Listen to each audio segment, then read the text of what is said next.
welcome back to my channel. Kali ini kita akan belajar mengenai MySQL Workbench. Pada video kali ini, khususnya pada pemula, kita akan belajar cara menginstalasi MySQL Workbench dan pengenalan mengenai MySQL Workbench. Sebelumnya, mungkin teman-teman sudah ada yang tahu apa itu MySQL Workbench, dan juga mungkin ada teman-teman yang belum pernah dengar sama sekali apa itu MySQL Workbench. Pada video kali ini, kita akan belajar sama-sama apa itu MySQL Workbench dan digunakan sebagai apa. Nah, pertama kita akan cari tahu apa itu MySQL Workbench. Kita kunjungi situs resmi dari MySQL Workbench dari Google.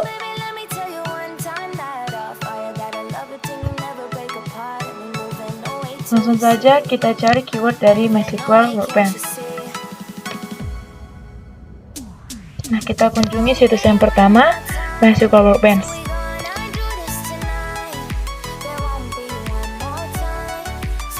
Nah, di sini sebelum kita download MySQL Workbench itu, pertama kita harus tahu apa sebenarnya MySQL Workbench. MySQL Workbench itu adalah alat visual yang terpadu untuk database arsitek yang biasanya digunakan untuk pengembangan dan database administrator. MySQL Workbench ini biasanya digunakan sebagai pemodelan data, pengembangan MySQL, dan administrasi konfiguratif, dan digunakan sebagai konfigurasi server dan sebagai administrasi pengguna, sebagai pencadangan, dan banyak lagi. Apa sih yang bisa digunakan dari Workbench ini? Yang pertama itu ada desain, yang kedua itu ada develop, yang ketiga itu ada administer, lalu ada visual performance dashboard, database migration, dan additional research.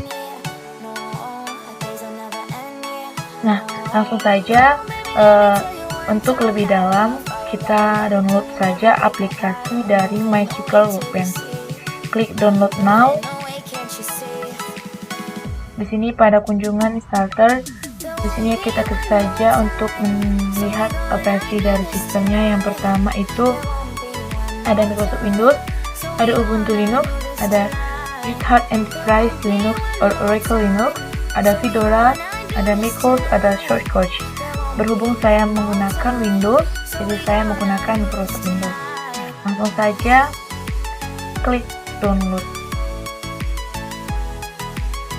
Nah, untuk login or no ini skip saja, bisa langsung dilewatkan. Klik saja no text, no thanks, just start my download.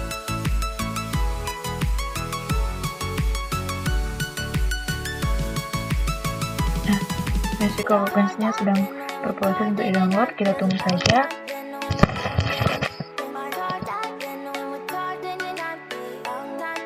Kita klik Windows E untuk melihat file yang kita download tadi di-download. Lalu berhubung saya sudah mendownloadnya, nah di sini langsung saja klikkan run. Nah di sini langsung saja klik next. Lalu untuk install MySQL, oke next. Nah, di sini tuh type-nya ini bisa kita gunakan, ada complete, ada custom. Berhubung saya menggunakan Windows, saya klik complete. Langsung saja saya next kan, lalu install.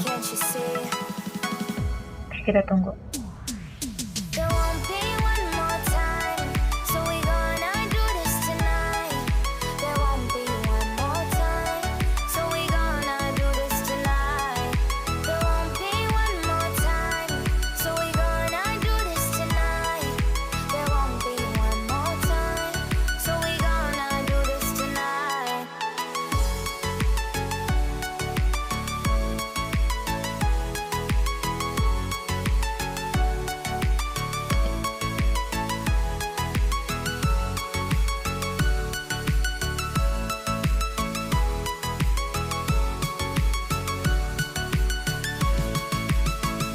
langsung klik finish. Nah, kita cari, langsung saja klikkan MySQL Workbench.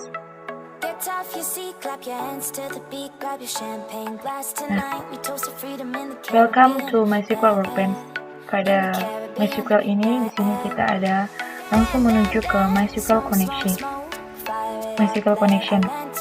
Nah, di sini untuk menambahkan MySQL koneksi bisa saja langsung kita klik dari tanda plus atau tambah. Di sini kita bisa menuliskan connection yang kita, misalnya itu ada project 1. Lalu untuk connection metode itu kita klik standar TPC API. Lanjut untuk hostname tetap, untuk port juga tetap. Untuk username ini kita gunakan port karena kita menggunakan sampai nanti ya. Nah, untuk passwordnya bisa kita skip atau kita abaikan saja. Dan jika memang kita mau menuliskan passwordnya, kita bisa klikkan di kolom password. Nah, langsung kita ke test connection.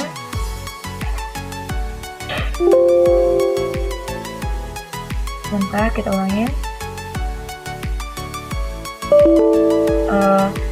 Oh iya, jangan lupa kita aktifkan web servernya, yaitu kita gunakan SunPC.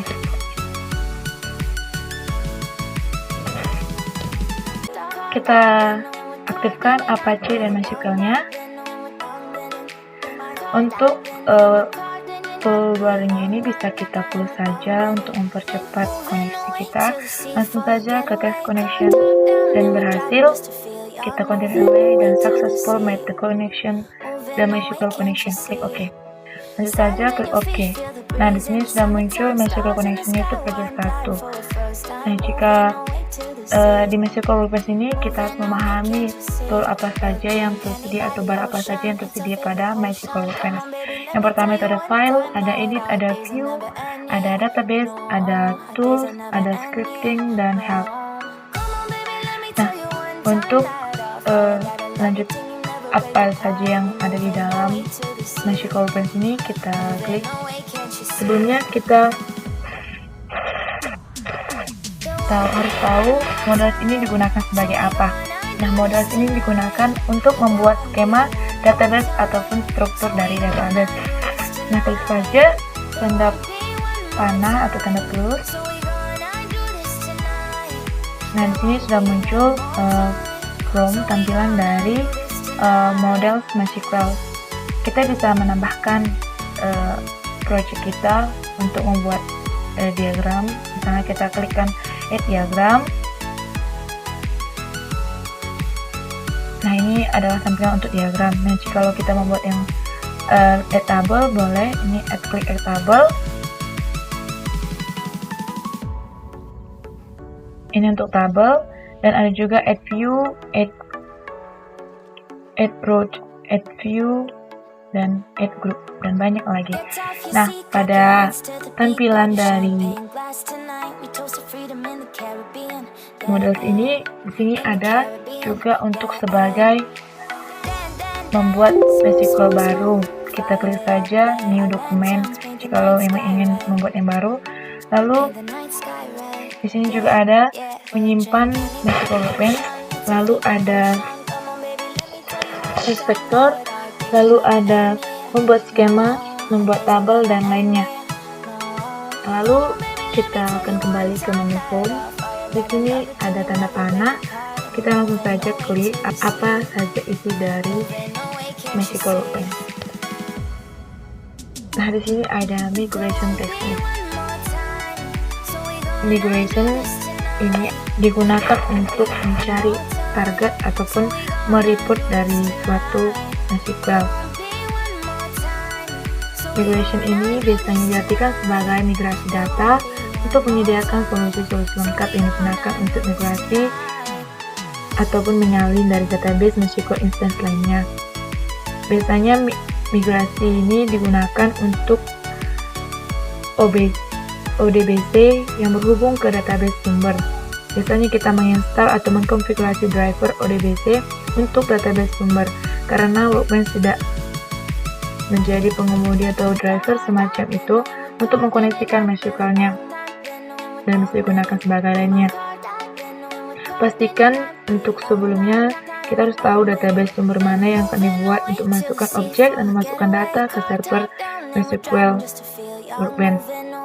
Pada pendukung migrasi ini digunakan sebagai database tertentu, tetapi ada juga dukungan dari RDMBS yang disediakan untuk mendukung agar MySQL Workbench mampu memigrasikan tabel dari banyak RDBMS yang digunakan dihubungkan menggunakan ODBC.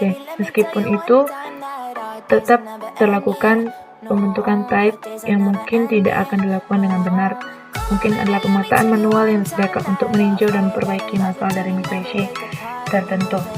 Nah, pada migrasi ini terdapat overview. Di overview ini ada juga search and target, ada search selection, ada search selection, ada target selection, ada fetch scan list scan selection, reverse engineer search, lalu ada point object migration, ada sort object, ada migration, ada manual editing, ada target creation option, ada create scans, ada create target result, lalu ada point data migration, lalu ada data transfer setup, ada bloom data transfer, ada report and migration report. Nah, di sini juga di bawah dari tampilan migration itu ada start migration jika ingin memulai migration yang baru, lalu ada membuka ODBC administrator, ada view dari documentation.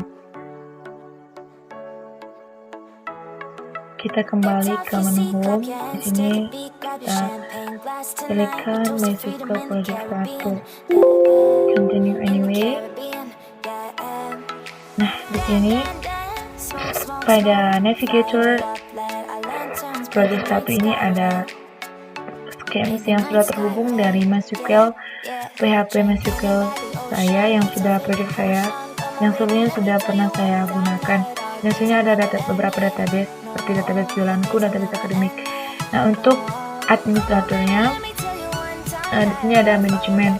Manajemen ini terdiri dari server status, silent connection, user and privilege, and status and system variable. Ada data import or restore, lalu ada instance dari startup or shutdown, ada server log, ada option file. Nah, jika memang kita ingin tahu semuanya bisa turunkan ke bawah. Di sini ada juga performance, sebagai dashboard, performance report, performance schema setup. Lalu untuk sebagai user and privilege kita bisa lihat di sini untuk user dan privilege itu digunakan sebagai hak akses dari administrasi rules untuk kita ataupun untuk orang lain. Ini dia.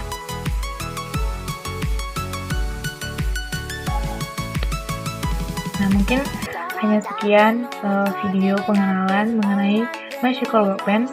Kalau ada yang salah, saya mohon maaf. Jangan lupa like, share, and comment video ini untuk berkembangnya video pembelajaran selanjutnya.